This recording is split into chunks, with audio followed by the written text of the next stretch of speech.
Okay, I'm back. I can't believe this is taking up part two. I'm so sorry about that. So, the premise of this whole thing is Abby was okay with gentrifying a whole neighborhood that she was not accustomed to. Now she is in Brensbury and she has fallen in love with this charming town that only has one coffee shop. The coffee shop owner tells her that she's having a girls' night with eggnog and movies, and Abby's invited. Everybody in this small town knows each other, and it's got that beautiful small town charm. And then there's the thing about Grandpa Frank's house. What are we going to do about that? So as Abby and Bo are falling in love with each other, Abby is faced with does she choose her career and keep Davacare's business, or does she preserve Brensbury and then ultimately decide not to sell Grandpa Frank's house because she now sees that Grandpa Frank's house is pretty special? Anyway, you guessed it. Abby decides to fight against gentrification. Okay, Hallmark, you're paying attention. You're not tone deaf. And she decides that she convinces the mayor that they're going to keep that lot because it has a bunch of animals and you can't just sell it. It has to be preserved for the town and be sort of like a historical or animal preservation site type of thing. So in that time, she realizes that Grandpa Frank's house and the way Bo has fixed it up with all the Christmas trims deserves to be a bed and breakfast along with preserving the rest of Brainsbury. So she definitely lets the mayor know there's a new bed and breakfast that will also open up in the town. Sorry, this is why I don't wear bras. They just be slipping the thing off, but I had to put one on to keep it classy for y'all.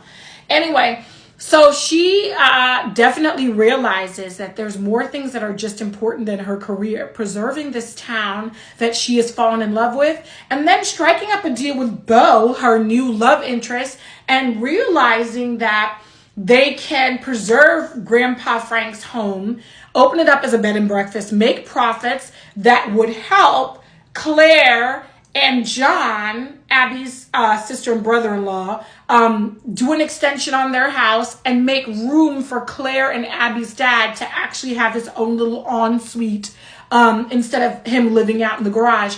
The funny thing about him living out in the garage, I was wondering, is this one of those heated garages? Because garages are usually pretty cold. So I was kind of wondering what they had their dad out.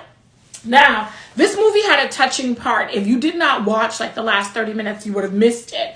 Besides watching Abby and Bo fall in love and then figure out how to meet each other halfway, both in love and business, in order to make Brensbury and Grandpa Frank's house better than it ever was, there was that a secondary storyline of them all going through Christmas without Abby and Claire's mom for the first time. The dad used to be very much a businessman, and he didn't focus so much on the holidays with his children. So at the end, he writes this touching poem. He shows up as Santa Claus for his two grandsons, and he writes this touching poem about his wife has left him the greatest gift, and it's to be a part of his daughter's world.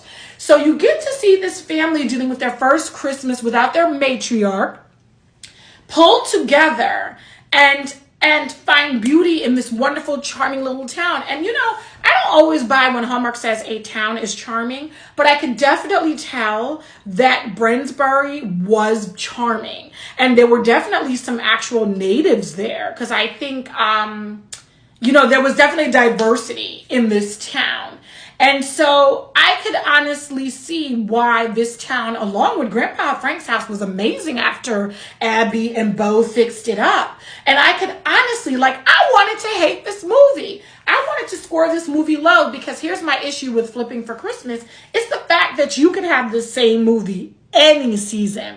It's not necessarily a Christmas movie, but somehow towards the end, this movie pulls together and reminds you that preserving the town, fighting against gentrification, preserving what's important to family and not just focusing on the almighty dollar, and sticking together for Christmas will give you that Christmas spirit.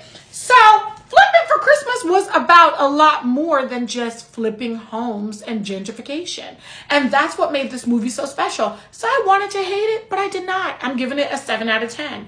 A 7 out of 10. That is a strong scoring for the 2023 Countdown to Christmas. So far, I don't think I've scored a single Countdown to Christmas movie above an 8. I think Where Are You Christmas is the only one that got an 8. I know over on Miracles of Christmas, Miss Christmas Comes to Town, I think I had given that a 9. And I have to watch this weekend's, this past Thursday's Guiding Christmas, I think is what it's called, over on Miracles of Christmas. I have to go back and watch that and then do a review for you on that as well. So, I mean, the main point is I love surprises when it comes to Hallmark movies. I love thinking this movie is gonna suck, but of course, because I'm reviewing them, I have to watch it to the bloody end. I have to watch it to the end.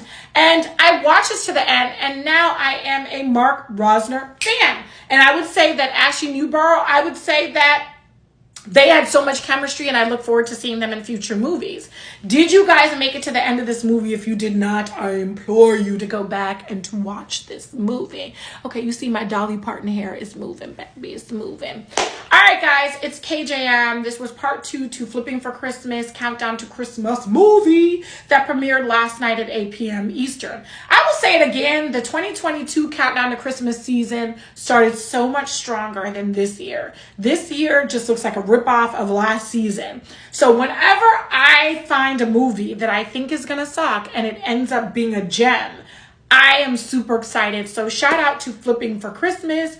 You guys did what you came to do. And it's definitely a movie. I didn't keep it on my DVR. Most 7s I don't keep. I tend to keep the 9s and 10s on my DVR. But I would say that it was a very enjoyable movie. And I was watching it like 5:30 this morning, where I could have just rolled over and went to sleep.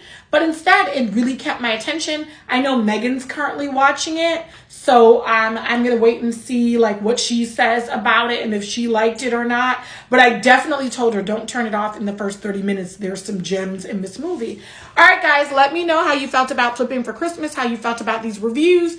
And for anybody who's reached out and told me that they've missed me doing these Hallmark reviews, I love you guys. All right. See you at the next review. And I am out. Gotta go. Jolene. Y'all know I'm be doing this all day. All right, I'm out. Bye.